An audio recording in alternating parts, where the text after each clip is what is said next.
So do you remember the last time MiHoYo gave us a free fire character? You know, someone who's cute and strong and totally not useless? Yeah, me neither. But in Honkai Star Rail, they gave us Asta, a 4-star Harmony support that, despite being free, is someone that'll carry you from your humble beginnings to whatever the hell they decide to throw at us in Memory of Chaos. So today, we're gonna talk about her. And while you probably already know what her abilities are, if you're not already using her, then let me tell you why you should. So in this video, I'm gonna detail everything you need to know about Asta, so let's start this off with an overview of how she works. Asta essentially does 3 things for your party. The first is to buff her party with her talent, which gives a % attack buff based on the number of charging stacks that she has. She gets 1 stack for every different enemy she attacks, 2 if they're weak to fire. So that means her basic attack can give up to 2 stacks, her bouncing skill can give up to 5, and her technique gives stacks for every enemy she hits with it. And as long as there's enough enemies, this means up to an immense 70% attack buff at talent level 10. Not only does this benefit your damage dealers, but it also helps characters like Tingyuin and Luocha, whose buffs and healing scale off of attack as well. Like, you know how you keep hearing that attack is low value on gear because it's so easy to get? Well, you can blame Asta for that one. Also, not only does she provide attack for her team, she also gives herself a pretty sizable defense buff due to her A6 trace. Although defense might not seem like the greatest thing on a non-preservation character, seeing how often my supports tend to die in boss fights, I welcome the extra stats. The only difficulty with this talent is maintaining the stacks, as she loses 3 at the start of her next turn. And unless she can get at least 4 stacks from the wave, she's gonna have to restart at 0 every turn. In other words, the fewer the enemies, the fewer counters she can have at once. Unless you have eidolons, but we'll get there later, trust. However, when there's only 1 enemy in the fight, this brings up the second thing Asta can do. Murder! Let me explain. You see, while her skill's targeting is usually random, with only 1 target, that means every hit is going to be guaranteed on that single enemy. At E0, this equates to 75 toughness damage, which is more damage than some ultimates in the game, making her an incredibly strong breaker for fire-weak bosses. But now let's talk about one of the best ultimates in the game. It reads simply, raise your party's speed by a lot.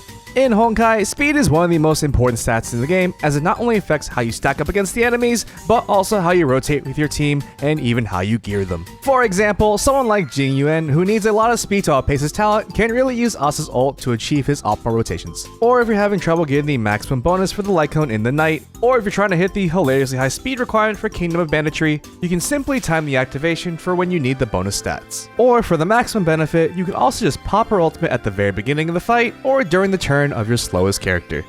Now, I'm not saying you can forget about getting speed in your relics, as Asta's ultimate only lasts for 2 turns. But seeing that having extra turns means more chances to build energy, it's something you'll be using pretty often in a fight. This ult is especially useful in the early to mid game while we're still trying to get good relics for our characters, and even deep into the late game as enemies get significantly faster the higher level they are. And personally, with how well my rolls have been going, I'm gonna need all the help I can get.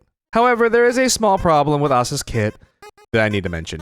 You see, in an unfortunate catch-22, Asta's ultimate and talent kinda clash with each other. When she increases her own speed, she ends up increasing the frequency of her turns, effectively making Asta lose stacks more often than usual. And when you're trying to constantly play catch-up while your teammates are taking more turns as well, if you're not careful, you'll end up running out of skill points pretty quickly. However, this problem can be solved with the power of money. So, let's talk about her eidolons. To start, her E1 gives her skill 1 extra bounce. And while 1 extra bounce might not seem like that much, it actually does mean a lot, as it gives you a chance for an extra charging stack, more toughness damage, and most importantly, 6 extra energy from her E. But up next, we probably have her most important eidolon, as it makes it so her charging stacks won't go down the turn after she uses her ultimate. Essentially, this solves the issue I mentioned earlier, as she will not only get to maintain her current stacks, but can also build more while being skill point efficient. In fact, this eidolon is so impactful that it even changes how you gear her. But we'll talk about that later in the video. Next, we have her E3, which buffs her skill and her talent. And next, we have her E4, which gives her bonus ER when she has at least 2 stacks. Obviously, more ER means more ultimates, and as long as there's a fire-weak enemy, it's pretty easy to hit this requirement. Next, we have her E5, which buffs her ultimate and basic attack damage. And finally, we have her E6, which reduces the charging stacks lost per turn from 3 to 2. Combining this with her E2, it makes managing her talent even more trivial. Now, it might not seem like it, but you don't need her eidolons for her to function. They help quite a bit, but with the proper build and enough ER, something we'll talk about later in the video, you'll be able to manage just fine. So I hope you can now understand how great Asta is on a team. She's easy to pilot, has strong team-wide buffs, and even does damage on top of all of that. I mean, what else could you really need from her? No, really, what else do you need? She can probably afford it. But that wraps up this overview, so let's move on to the best way to gear her, and spoiler, there's something important we need to talk about. In regards to gearing her, I'm sure you'll be delighted to hear that she can use almost any light cone in the game. But like every other support in the game, she generally just wants as much energy regen as possible. So with that in mind, starting with the only 5-star option, but the battle isn't over, is a solid choice for both the ER and the bonus skill point whenever the wearer uses their ultimate twice. And while the damage buff it provides is a bit inconsistent to use, with proper speed tuning and some thought, you can get the buff on the right person more often than you might think. Next, for a more easily obtainable light cone, you can also use Carve the Moon, Weave the Clouds, as the cycling attack, crit damage, and the ER party buffs are good for almost any situation. But now for the sole purpose of getting your ultimate as often as possible, you actually have 2 light cones to consider. If you were lucky enough in your pools, Memories of the Past synergizes well enough with Asta with the energy it gives per attack and the extra break effect it provides. But as an alternative that's just as effective and cheaper to get, Meshing Cogs provides the same amount of energy on attack and when the wearer gets hit. Honestly, unless you have 5 of these lying around, I really recommend Cogs over its 4-star counterpart just because it's a lot cheaper to invest in. And fun fact, with either of these light cones at S5, if you happen to have E1, an ER Rope, and Von Walk, she can actually get her ultimate every 3 turns or every 2 with E4. And finally, I want to give an honorable mention to Dance Dance Dance, as combining a speed ultimate with its AV advancing effect is absolutely a dream combo. But because of the downsides to her kit I mentioned earlier, just don't go too overboard with its usage. Now, in regards to her best relic sets, it's pretty straightforward. For general use, the 4-piece Cowboy set is the best for its speed bonus. For the planner set, I recommend either Fleet of the Ageless for the extra survivability and the bonus attack for your team, or Sprightly Von Walk for the ER, and so she'll always open the fight to get stacks for her team. But if you'd rather get some big PP break damage, then instead you could run the 4-piece Thief set and possibly the Bandage Replaner set, as Asta's ultimate can help meet the stupid high 145 speed requirement. However, a disclaimer, I don't recommend hard focusing on break effect unless you're fighting a single fire weak enemy and your Asta is high level, like 70, or even 80. Let me explain. So when you look at the formula for break damage, you'll notice that level has a humongous impact on both the break damage and the damage from the burn dot. And using this calculator from Globa Certified and using a level 70 boss Cocolia as an example, I found that going from level 60 to 70 is a 72% difference in total damage and a 49% difference from 70 to 80. In other words, you won't really see a good return for break effect until late to end game, so I would personally hold off until your Asta is at a decent level. But honestly, just do what you want. I'm just letting you know the math stuff. But on the screen now, you should see a summary of relics and stats I recommend for Asta. Basically, for the main stats, the only 2 major priorities are speed boots and an ER rope.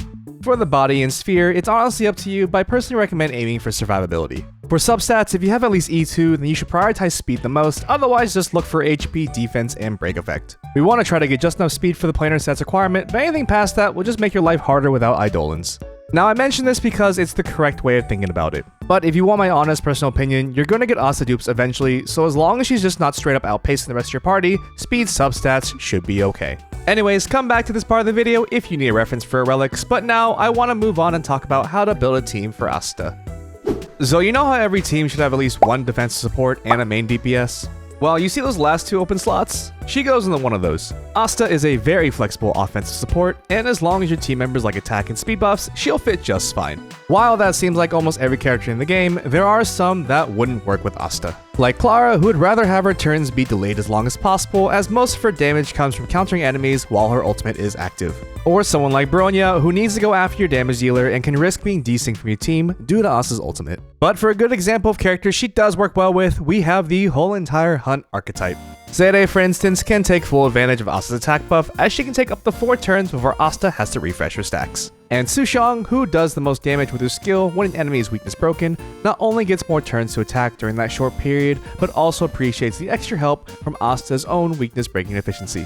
She also works well with the setup reliant Dan Heng, as her ultimate can trigger his talent on demand. And she's good with Yen Qing, who wants as many chances as possible to trigger the follow-up attack on his talent. Even outside the Hunt archetype, she's also integral to someone like Serval, who constantly needs her ultimate to extend the shock status on enemies, as Asta indirectly serves as a battery by giving her more turns to get energy. You can also place her with Welt, as comboing his slowing abilities and Imprison break effect with Asta's ultimate can make sure that the opponent will never be able to play the game.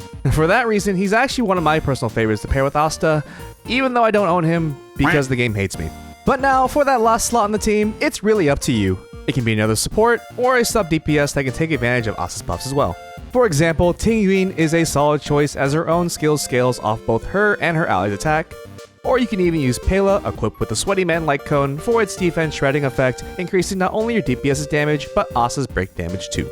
Asta also serves incredibly well in a mono fire team, as her A4 trace increases her party's fire damage by 18%, and her A2 trace gives her Q a high chance to inflict burn. In fact, it's pretty clear how well Asta works in a fire team, even given our current options this early in the game's life, as Himeko benefits from breaks and has her own unique attack scaling burn, while Hook does bonus damage to burning enemies, while also applying her own attack scaling burn. And given MOC's trend of recommending a single element per side, I guarantee you'll be seeing mono fire Asta teams as soon as the next Fire 5-star comes out. But no matter who you choose to put in the party, Asta's main job is to make sure the damage dealer on your team shines. But it won't mean anything if you can't play them right. So you should really watch this video here to learn about a particular character that I really enjoy running with her. But anyways, I'll see you in the next one.